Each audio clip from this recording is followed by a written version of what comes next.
Okay, so in other news this week, have you seen that Quentin Tarantino has released the novelisation of his fantastic film, Once Upon a Time in Hollywood? That has been put out as a book form. He has done the opposite thing to what people usually do. They take a book, they adapt it for screen, and then they make a movie of it. What he's done is wrote a screenplay, made a great movie, and then afterwards he's wrote the book and released that. Completely a Quentin Tarantino thing to do. Yeah, totally going against the grain, totally different. Yeah, it's interesting this because he's mentioned doing books of his films for so many years. He has, yeah. You kind of give up believing in him because he mentions this kind of shit all the time. All talk and no action. Yeah, typical Quentin. I've got 20 films ideas, but I'm not going to make any of them. So I kind of thought, oh, this will never happen, and then it just comes out the blue of, oh, he's done it. It's released. It's out. Yeah. It's supposed to be very, very good as well. Well, I've ordered my copy, so I'll definitely be intrigued to see. Apparently, there's a load more stuff in there because I watched him on a podcast with Joe Rogan. He did an interview there. I think you've watched it as well. Yeah. And he was saying in that the full cut would be of the film now would be like 3.5 hours, maybe. So an extra hour or something like that on top of what we've already seen. But those bits and more are all in the novelisation or in the book. So there's loads in there that's going to be, backstories about Cliff and Rick and all sorts of stuff that's happened to them over the years. I assume is all going to be packed into the text as well. So certainly going to be a fun read. And for those people that love the film like we did, it's just a bonus, isn't it? It's a real Brucey bonus. It is. I mean, it's quite well known, really, that Quentin's scripts have always been very heavy on detail. Yeah, lots more detail than most screenwriters would put in. So it's not surprising that there's enough for a very detailed novel to come out of it. Yeah. But it's interesting. Obviously, he's been doing the interview rounds, to say Joe Rogan and stuff. It was the big one because we know those podcasts last ages. So lots of topics came up. He, of course, addressed the Bruce Lee criticism again. Came up, which was as interesting as usual. Well, it was interesting. Let's just stop with that one for a second. It was interesting in the sense that I mean, a lot of people are Bruce Lee fans, and they didn't like the fact that he was represented in that as a bit of a jerk, really. But, throwing his weight around on set and challenging people to fights and stuff like that. And people just didn't get on with that. But as he pointed out in the interview with Rogan, is when Bruce Lee was doing the Green Hornet, which was the show they were supposed to be filming there, he did used to fight with the stuntmen, or he used to what Tarantino called tagging them, which was actually hitting them for real.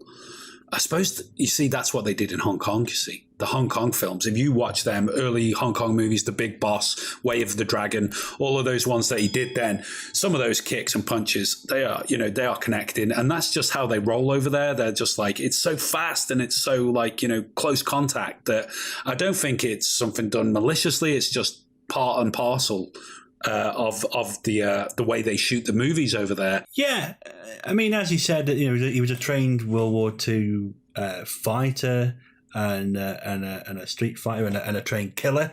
So in a street fight situation, he would have the upper hand. And as he said, in a martial arts tournament, I'm sure Bruce Lee would kick his ass because it's a different style of fighting. It's a different scenario.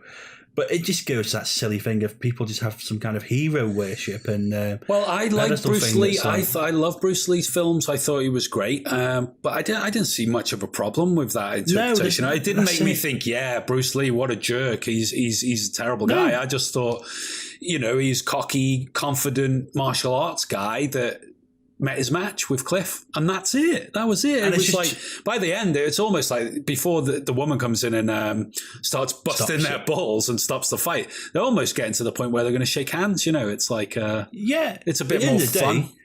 It's just guys messing around, on a backlot. It's not like it's a fucking, I'm going to kill you. It's just messing around joyfully, you know. It's an interesting interview as well. I mean, he's been on other talk shows and stuff, but I think the Joe Rogan one was most interesting because they got into a lot of topics. And I thought there was some interesting things to take from it.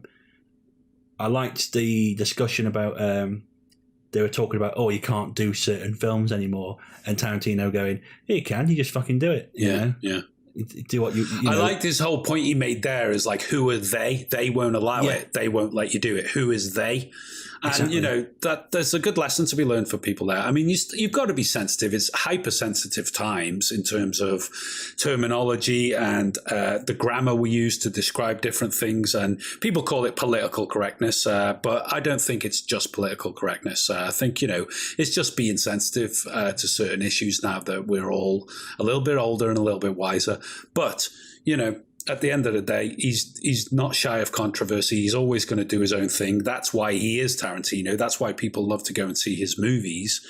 And to suggest that, you know, he was trying to diss Bruce Lee by portraying him like that, I just think that's kind of an overreaction. But I like the discussion they had about, because he was basically talking about, you know, his first film was Reservoir Dogs, and that when they were about to release it, they bought it and said, well, really happy to go with it, but they wanted to cut out the torture scene because that would make it more women would watch the film. And he went, well, no, because that's part of the film.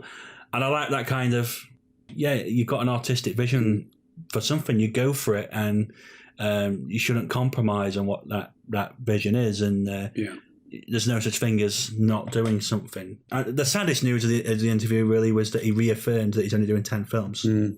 Yeah, but like we've said before, he can say it till he's blue in the face. We'll believe it when we believe it. But if it means he's going to write more books and like we've talked about before, he might do television, he might do some things. He just said he's not going to make any more movies after 10. But I don't think that'll be the last we've seen of Quentin Tarantino. Oh, it'll never be the last we see of him. But, you know, if it is only one more film, it is kind of like... better be good. But best be bloody good. Yeah, a Bruce Lee biopic. I don't care if it's Muhammad, Imad, Bruce Lee. You can't change fighters.